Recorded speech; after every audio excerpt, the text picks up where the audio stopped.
Hello everyone! Yay! Welcome back to my YouTube channel. It's me again, Lainey Lin. Yes, for today's video, I'm gonna show you kung ano po kakapal yung snow ngayon. Yes, ngayon ang oras, time check, is 5 o'clock in the afternoon po.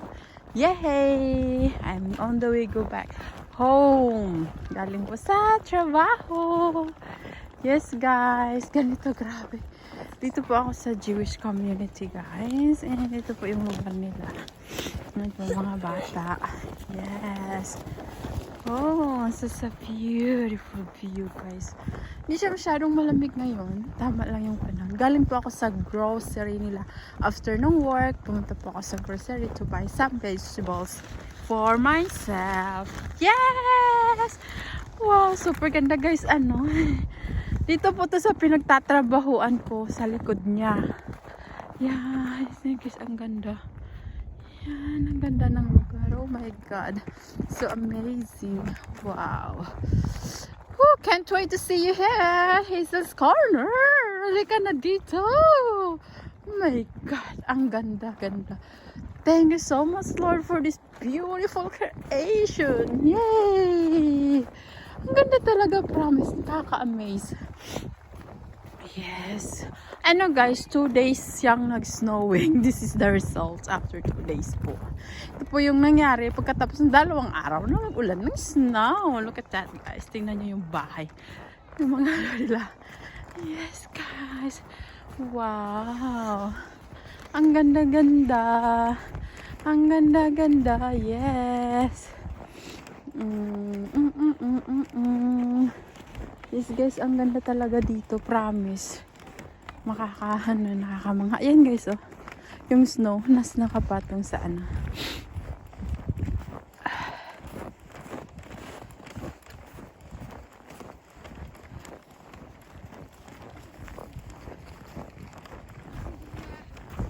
Yes, nakapatong siya sa ano guys, nakapatong siya sa mga halaman. Ang ganda guys ng halaman. Yeah. Halaman po yung nakapatong dyan. Yes guys. And yeah. Yeah, ang ganda-ganda. Punta po ako ng highway. Yan guys, look at that beautiful place.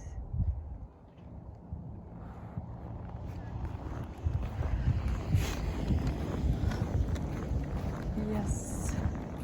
Wow.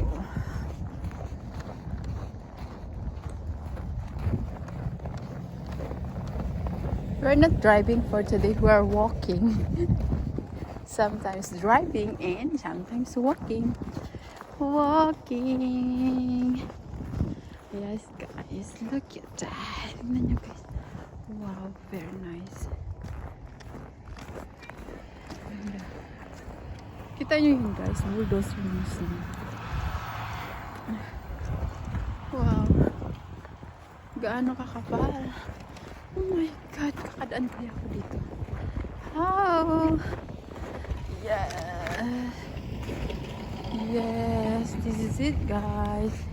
Only in Canada. Tiba-tiba yung snow in Canada.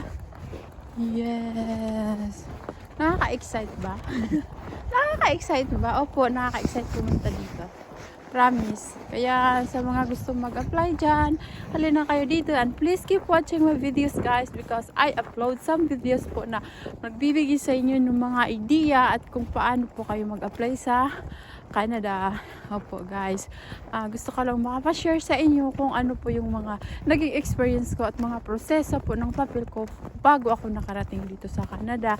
At ilang buwan akong nag-antay bago din ako nakarating sa Canada. Kaya gusto kong magkaroon kayo ng mga idea. So, naisipan ko pong mag-share sa inyo ng mga videos tungkol sa Canada. Alam niyo ba guys, worth it talaga yung mga paghihirap mo, yung mga gastos mo pagdating mo dito. Kasi sasabihin ko sa inyo, yes guys, ang daming trabaho dito, promise. Once na makapasok ka lang, after 2 years po na magiging permanent resident po kayo, makapag-apply kayo noon after 2 years.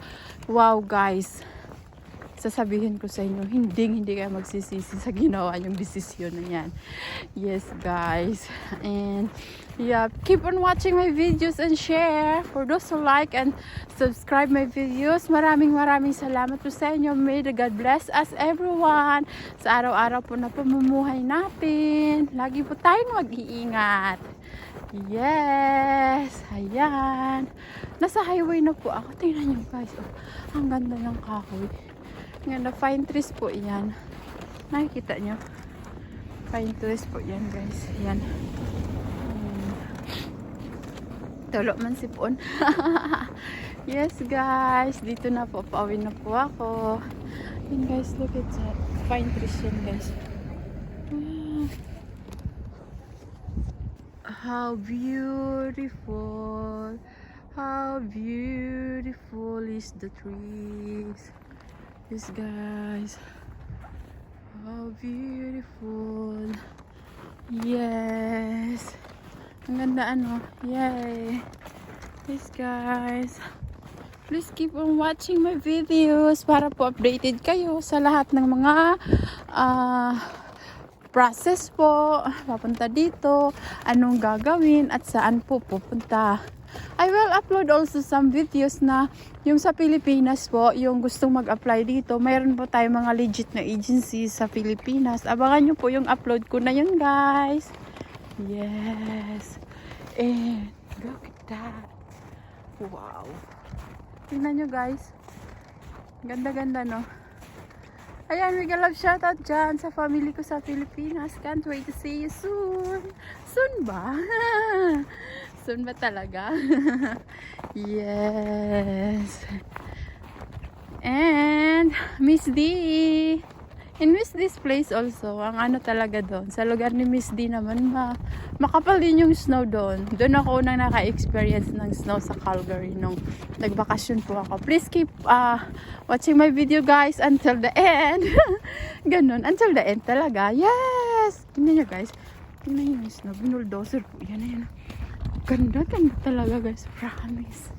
Dati tinitingnan ko lang to. Parang alam mo yun. Wow. Para kang naglalakad sa ano guys, naglalakad sa crystal na yung maintindihan, parang asukal. Oo. Pinong-pino kasi siya guys, yung snow pinong-pino. Maganda siya pag ano, yung bagong laglag pa lang mula sa clouds. Yes, ang ganda talaga.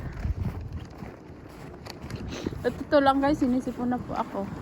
Pero pagpasok ko ng bahay, nawawala po yung sipon ko after na sa labas kasi malamig. So, pagdating mo ng loob ng bahay, may heater, nawawala po yung sipon mo. Oo. Naranasan ko nga dito, guys. Naligo ako. Tapos, yung paglabas ko, hindi ako naglagay ng hindi ko nilagyan ng, hindi ko hair dryer yung buhok ko pala. Pagkatapos na lumabas ako, guys, alam mo yung nangyari? Nagka-frozen yung buhok ko. Sa lamig. Grabe kasi nag-snowing kasi nung time na yun. Natatawa talaga ako ng experience ko na yun. At least, I got an experience na paano ma-frozen ng buhok. Yes. Yes, guys. Thank you so much for keep watching my video. Yes. Wow.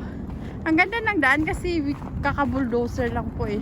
Dinaanan po yun ng bulldozer para makadaan yung mga sasakyan. Kasi pag hindi, ganyan kakapal yung snow guys. Oh. As in, taga-tuhod guys, promise. Yung snow. Kaya kailangan i-bulldozer para makadaan yung tao at mga sasakyan. Yes. Ito guys, yung field na malapit na yan, yan dati ay mga corn. Mais yan dati. Pag summer, mais yan dyan. Ang ganda ng na yan dyan. Area. Yes, green. And then yung mga kahoy na yun yung kahoy ng canada tree. Ano yan? Ang tawag doon sa canada tree? Yung dinadayo sa Hong Kong. Dinadayo nila sa sa lugar na yun. Saan yun? Yung gum tree. Yeah. Gum tree ang tawag sa Hong Kong noon. Yan yung mga kahoy doon sa Tsaka yung mga walang dahon guys. Yan yung mga gum tree.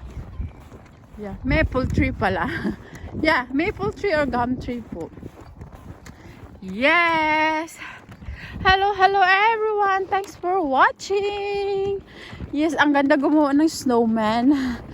Wow! Yes! There's the police car.